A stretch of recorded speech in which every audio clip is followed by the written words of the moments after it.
પૃથ્વી કેરા પંડને કોશે કરી કુણી, આપ બળે ઉગાડે ધાન એ ધરતી કેરો ધણી. આપણા પૂર્વજોએ જે હળ હાંકીને જમીન પોચી બનાવી છે, તે હાલના વધુ પડતા રાસાયણિક ખાતરોના અને દવાઓના ઉપયોગથી તે જમીનની ગુણવત્તા ઘટી રહી છે.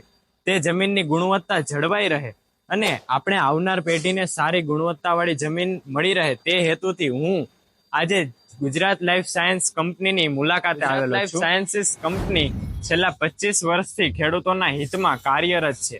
તેની બાયો પ્રોડક્ટનું સફળ સંચાલન ઉદ્યોગ સાહસિકો અને વૈજ્ઞાનિકો દ્વારા તથા એ પદ્મશ્રી એવોર્ડેડ ડોક્ટર એમ.એચ. મહેતા સરના નેતૃત્વ હેઠળ કરવામાં આવી રહ્યું છે. તો ચાલો જીએલએસના પ્રતિનિધિ એવા ડોક્ટર કૃષ્ણા મેમની આપણે મુલાકાત લઈએ.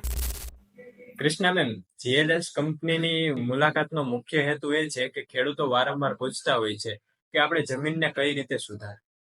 અમારું નિરીક્ષણ, વિવિધ અભ્યાસો અને ઘણા બધા ખેડૂતોની મુલાકાત લીધા પછી તેમના અનુભવથી સ્પષ્ટ જણાઈ રહ્યું છે કે આજની ખેતીમાં જમીનની ગુણવત્તા ઘટી રહી છે અને આનું મુખ્ય કારણ એ છે કે વધુ પડતા રાસાયણિક ખાતરો અને જંતુનાશક દવાઓનો ઉપયોગ.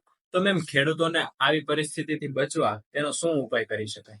આ સમસ્યાનો એક જ સચોટ ઉકેલ છે અને તે છે જૈવિક નિયંત્રણ. મતલબ જમીનને તેની સુષુપ્ત અવસ્થામાંથી બહાર લાવી તેની ગુણવત્તા સુધારવી એ જ એકમાત્ર ઉપાય, જેના માટે જમીનમાં સૂક્ષ્મ જીવાણુની સંખ્યા વધારવી ખૂબ જ આવશ્યક છે. સૂક્ષ્મ જીવાણુની સંખ્યા વધારવા જીએલએસ કઈ રીતે મદદરૂપ છે?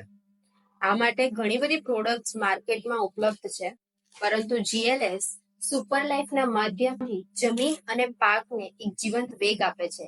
આ એક અનોખું ફોર્મ્યુલેશન છે જે ગુજરાત કૃષિ યુનિવર્સિટી દ્વારા સંશોધિત થયેલ, પરીક્ષણ કરેલ અને ભલામણ કરેલ ગુજરાત લાઈફ સાયન્સની એક અમૂલ્ય દેન છે.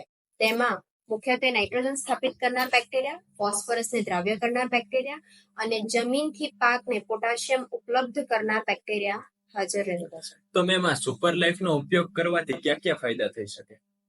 જેમ મેં અગાઉ કહ્યું તેમ તેમાં મુખ્યત્વે 3 બેક્ટેરિયાનો સમાવેશ કરેલો છે, જે નાઇટ્રોજન, ફોસ્ફરસ અને પોટેશિયમ જેવા મુખ્ય પોષક તત્વોને જમીનમાં લભ્ય બનાવે છે, જેના મદદથી પાકને આ મુખ્ય 3 પોષક તત્વોની ઉણપથી બચાવે છે અને જમીનની ઉપજ ક્ષમતા વધારવામાં મદદ. તો મેમ, સુપર લાઈફના મુખ્ય ફાયદાની તો વાત કરી, પણ તે સિવાયના ફાયદા ખરા?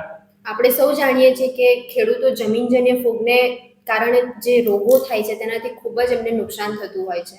તો સુપરલાઇફ જમીનજન્ય ફૂગથી થતા રોગો સામે પાકને રોગ પ્રતિકારક શક્તિ વધારવામાં મદદ કરે છે. આ ઉપરાંત તે છોડના મૂળતંત્રને વિકસિત કરવામાં મદદ કરે છે અને આમ પોષણથી લઈને રોગ નિયંત્રણ સુધી સુપરલાઇફ પાકને ખૂબ જ ઉપયોગી છે. આ ઉપરાંત પાણીની અછત અને ખૂબ જ ઊંચા તાપમાન જેવી વિકટ પરિસ્થિતિઓમાં પણ પાકને ટકાવી રાખવા માટે સુપરલાઇફ ખૂબ જ ઉપયોગી નીવડે છે. સુપરલાઇફનો કયા પાકમાં અને કેટલા પ્રમાણમાં ઉપયોગ કરી શકાય? સુપરલાઇફ બધા જ ખેતીલાયક પાક અને બાગાયત પાકમાં ઉપયોગ કરી શકાય છે. ખેડૂત મિત્રો જો 1 એકરમાં 1 લીટર સુપરલાઇફને ડ્રેન્ચિંગ પદ્ધતિ અથવા ડ્રીપ ઇરિગેશનની મદદથી આપે તો તેમને ખૂબ જ લાભ થાય એમ છે. અથવા 1 લીટર સુપરલાઇફને 50 કિલો છાણિયા ખાતર સાથે મિક્સ કરીને ખેતરમાં આપવાથી પણ તેના સારા પરિણામો મળે છે. ખેડૂત મિત્રો, મને આશા છે કે તમને આ વિડીયોના માધ્યમથી જીએલએસ વિશે ઘણું બધું જાણવા મળ્યું હશે. તો હવે આપણે મળીશું ફરી એક નવા વિડીયોની અંદર. જય જવાન, જય કિસાન.